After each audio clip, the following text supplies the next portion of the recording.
Assalamu алейкум YouTube көрүүчүлөр, кадырман көрөрмандар, биздин каналдын көрүүчүлөрү жана катталуучулары. Достор, сиздерге Барпы KG YouTube каналындагы бир жаңы видеону көрсөтүп берип кетмекчи.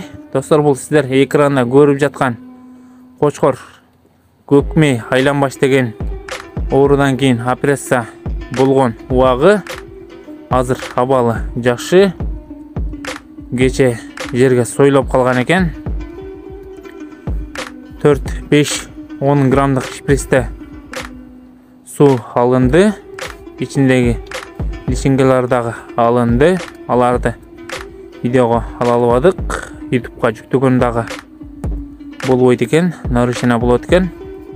Достор, эгерде сиздерде да ушундай көйгөйлөр болуп жатса, врач агабыздан телефон номерин экран ылдый жагына калтырып кетебиз. Байланышып өзүңүздүн көйгөйүңүздү же болбосо кеп кеңешини алсаңыздар болот.